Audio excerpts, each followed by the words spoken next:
wanted to get another title under his belt in what's been an incredible breakthrough year for Jimmy, and he's done exactly that. Breeze through the early rounds. Only real test for him was in the last 64 when he got taken to a last leg decider by Scotland's Sean MacDonald, but averaged 98 in beating Thomas Younghans in the last 16. Got revenge over Wesley Plaisir in the quarterfinals, won 4-2 on that one, and then that 5-0 semi-final against Daniel Zapata where his worst leg was a 14-darter. Just an absolutely blistering performance for the charismatic, always entertaining Jimmy Van Schie, but he's got a battle on his hands here because Reece Colley's won titles on the WDF circuit before. He won, I think it was the England Masters not that long ago in Chelsea, and he also won the British Open a couple of years ago, which got him into Lakeside. So, Reece knows what it's like to win, and he's won the ball here. So let's see how this one unfolds. Best of 11. This one's a slight step up for the men, but it should be a good game, Anthony. Yep, certainly should. As you say, Reece knows how to win titles, but so does Jimmy. 6 world ranking titles this year and a Challenge Tour win. So yeah, both these guys certainly know what it's all about.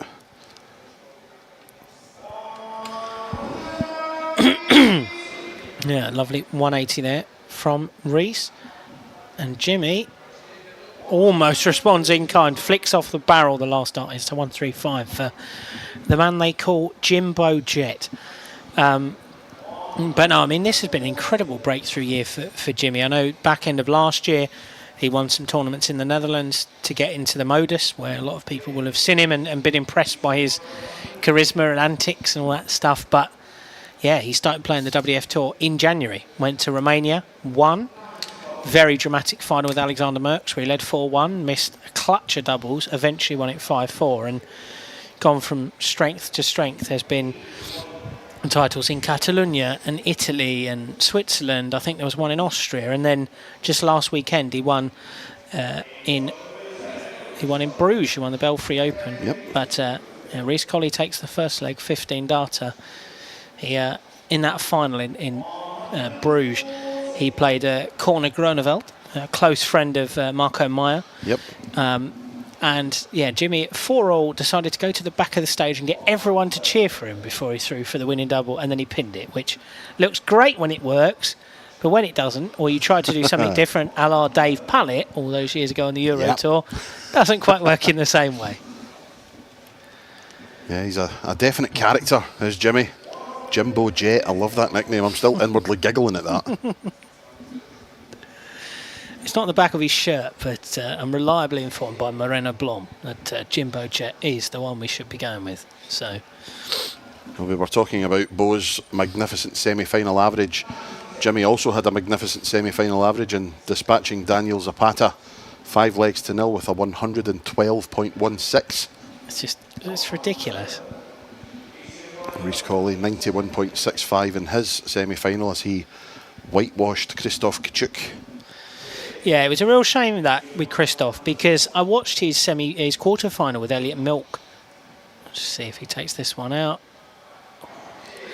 Pulled that last one a bit. No, I watched his quarter-final with Elliot Milk where Krzysztof, he survived a match start, took out I think it was 118 to stay in the game.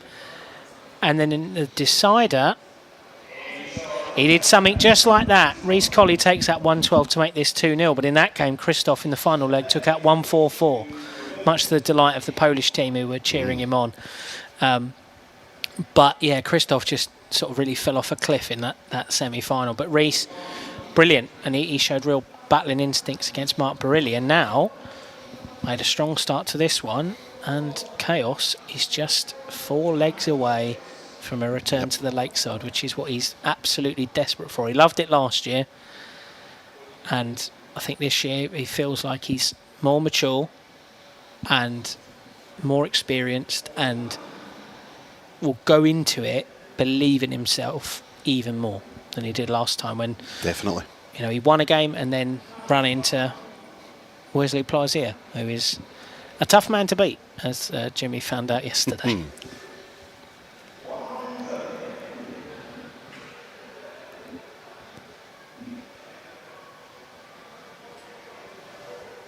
Best of 11 legs in this World Open final. I believe the World Masters final tomorrow will be the best of 13 legs. It is indeed. And it's a big, massive change in the past the past twice it's been run, the World Masters, that it's been leg play in groups, because it was always straight knockout, set play. That's what made it unique. It had the best of 3 leg sets. And I know a lot of people would love to see that come back. And if it could be incorporated in, it would be marvellous. I do miss it, but... Yeah, I mean, that was something we discussed, you know, in the process of putting the tournament together. It was discussed between Nick Rolls, Arjan de Waal, our tournament director, whether we could do, say, leg play in the groups and then set play in the knockouts. Not sure that we were able to do that kind of switch with Dark Connect yet, but I mean, if we could do that in the future, I think that'd be fantastic, because it, you know, makes it much more cutthroat. But not sure he wanted the big ball on that one, but well, no, he did want the big ball. He didn't want the little bit in the middle. Yes. Well, Reece wants double 16 to stretch into a 3-0 lead, not to be. He looked not best pleased with that final dart there, Mr. Colley. Keep wanting to call him Coley Reece, and I really shouldn't. Double 6 now for Jimmy to halve the deficit. And he finds it first time, little fist pump. And it's now 2-1. Jimmy gets the break back, throwing to level up a score. Only played each other once before, and that was, well, recorded anyway. That was back in June at the Challenge Tour in Leicester. Jimmy Van Schie came out on top that one, 5-1. Wow. I mean, he's just, yeah, it's not that he came out of nowhere, right? Because Jimmy won a Europe Cup youth title 13 years ago within the WDF system. So he was a good youth player, and then... And he was the same height as he is now. But yeah, he's just not been playing the circuit, not been playing kind of top-level competitive stuff. And then, yeah, last year it all just seemed to click for him, and this year it's just been relentless. And he's gone from having no WDF ranking points to being firmly in the top 10. And, you know, one of the favourites for Lakeside in just a couple of months' time. Yeah, I think he's not quite confirmed ranking points-wise, but not far off. Yeah, certainly with his, you know, runs today and yesterday, he should almost be in, but if he wins today, he's in anyway. Yeah, but he absolutely. might not. Race on the ball. Well, he's had a run to the quarterfinals of the World Masters, which itself brings a good fair chunk of ranking points. Absolutely. So I think it would take a miracle, or he would call it a catastrophe, for him not to be at Lakeside. Yeah, and it'll be a delight for that crowd, I'm sure. But one man who wants to delight that crowd, the Black Country native Reece Colley. I still remember when I spoke to Reece after he won the British Open a couple of years ago, and he said that he wasn't particularly well organised, and he forgot his darts when they went across to Bridlington. So we had to borrow his brother's, which his brother had bought the day before in Argos for a tenner. And he went, I used my brother's Argos. Unfortunately, I can't do the Black Country accent. Wayne Warren maybe, but... He used his brother's darts. Who's that? Yeah, that was very good, actually. Very good. Perfect Reece Colley. But yeah, he borrowed his brother's darts and won. And he was like, maybe I should use them all the time. I don't think these are his brother's Argos darts, but they're still doing the business for him anyway. Just consistently finding that treble 20 with the first dart. Those flights that he's using, of course, with the Black Country flag on, he's made them his own. He's made them his own, but it will always remind me of Jamie Hughes. Jamie Hughes, absolutely. Jamie, of course, from Tipton in the West Midlands, in the heart of the Black Country, as was Scott Baker. The mod. A real hotbed of darting talent. Absolutely. As the Black Country. Yeah, they've recently started playing in the UKDA. I say recently, it was probably a couple of years ago now. Yeah, but in the counties. yeah, they've got a county team now, a pretty strong team. I know Reece has played for them, Scott's played for them. Liam Kelly, I think it is, who won a couple of BDO titles as well. He's playing for them and regularly hits the kind of high 80s, 90s averages. So, a veritable hotbed. Much like the Netherlands at the moment. Absolutely. I think it was 4 of our World Masters quarterfinalists were Dutch yesterday. And 2 are in the semi-finals with Wesley Plaisier and, as we said, Marco Meyer's close friend, Corner Groneveld. Yeah.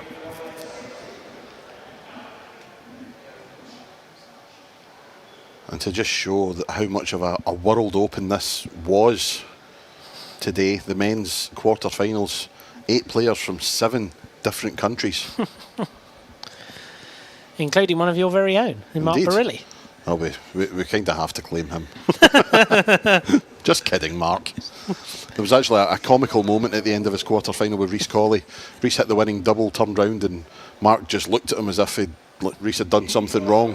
And then Mark just went, I'm only kidding, and gave him a big hug. For goodness sake, Mark. Yeah, he's madder than a box of frogs, Mark Barilli, but we wouldn't have him any other way. Is the correct answer on both counts, yes. I've known Mark for close on 20 years, and he's never changed. No. Absolute maniac. No. He's probably as excited to see me as any other person ever is. He's always just like, oh, it's you. And then, gives me, not quite a 180 like Jimmy Van Schie has there, but he always gives me sort of a warm embrace. Yeah. Sometimes slightly too warm, but, you take what you can get in this world. Absolutely. But, yeah. These two very evenly matched in the averages, but Reece has just kind of had that killer instinct on the doubles, clinical when he's had chances, which, to be fair, I watched him against Neil Duff earlier, and that was the thing that threatened to undo him. He wasn't quite clinical. He let Neil back in, and in that last leg, it was a bit squeaky, and then he found double 10 and, sent Neil packing early, which was a surprise because, Neil went out early in the Masters as well. You would have thought that he would have had a deep run in one of the tournaments. But to be fair, knowing Neil, he'll look at his performances. He played well. He just ran into Andreas Harrison and Reece Colley, which are no shame in losing to either of them. Well, Andreas in that game that he beat Neil was unplayable. He was brilliant for the majority of the match. Jimmy pins 76 there to take it to 4-2, but he is still a break behind. So Reece very much in the driver's seat in this final, and wonder when he starts thinking about the finish line. Yep, winning this leg will put him on the hill. 5-2 in front. Jimmy will have 4 legs to play, and he'll need to win all 4. It's very reminiscent of the Denmark Open final earlier in the year when Jimmy played Connor Scutt, who, Connor's done some absolutely despicable things on a dartboard the last couple of days. But, Jimmy was brilliant all day and then played in the final, and again, he was pretty much with Connor all the way and just ended up losing out 6-2 on that occasion. But it's gone from strength to strength ever since, as we've seen with this run to the final. But,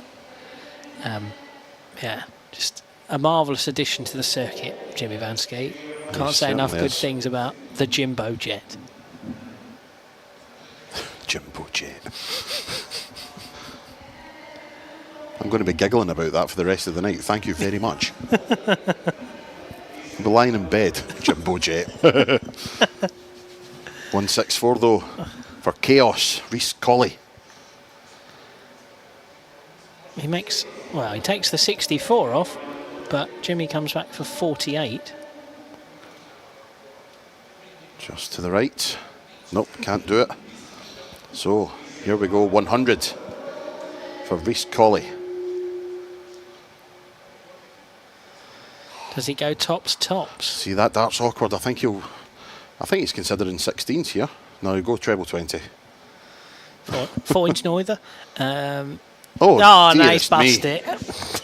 Oh, Reece. You Wally. That is chaos. But yeah, Jimmy comes back for 32. Just trying to regroup himself, probably slightly confused, just as we are. I thought, what on earth happened there? Inside, good mark, potential. No, taking a second. Slight adjustment. That's why. Finds it. No emotion that time. I think Jimmy knows now. It's just head down. Battle on.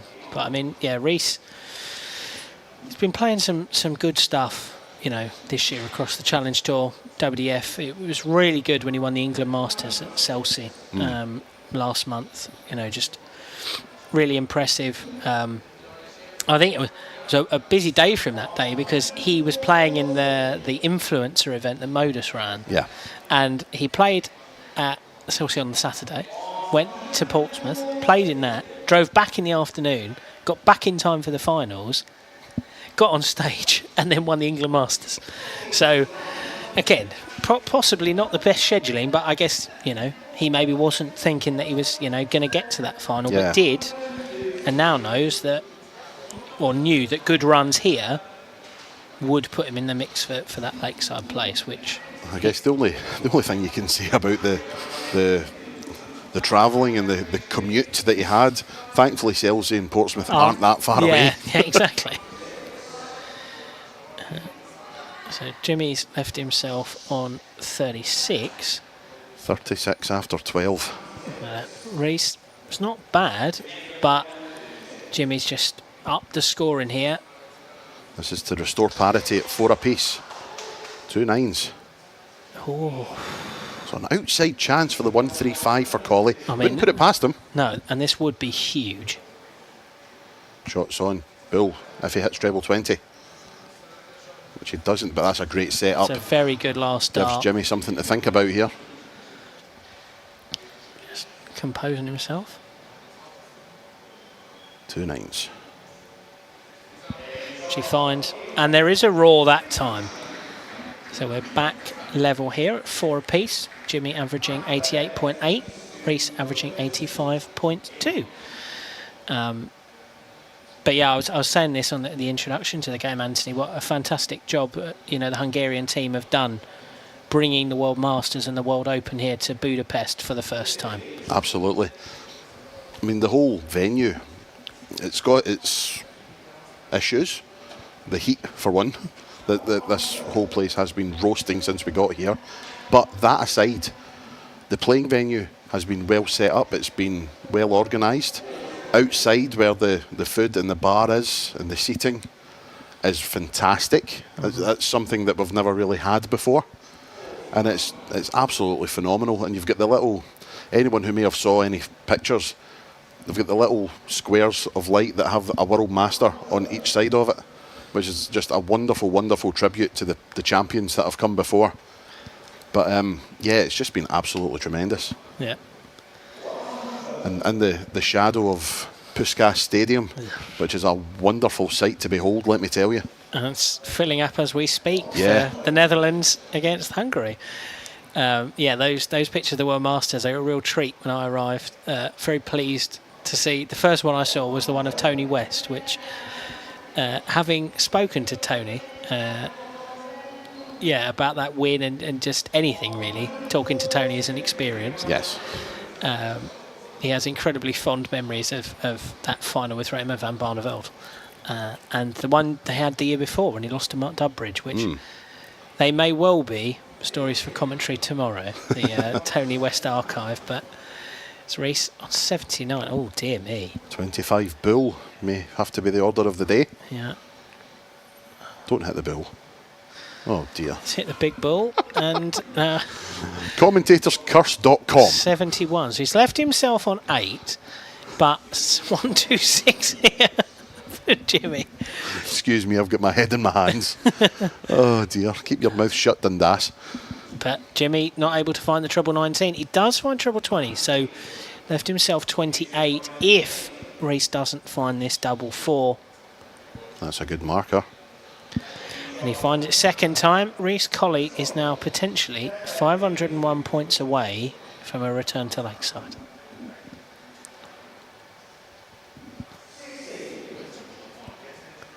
Yep, he'll get his hands on the wonderful trophy, the prize money, but the berth at Lakeside is probably going to be the thing that means the most to him. Absolutely. I know last year he spoke about, doing it for, him, his partner. He's a father now as well, Reece. Yep.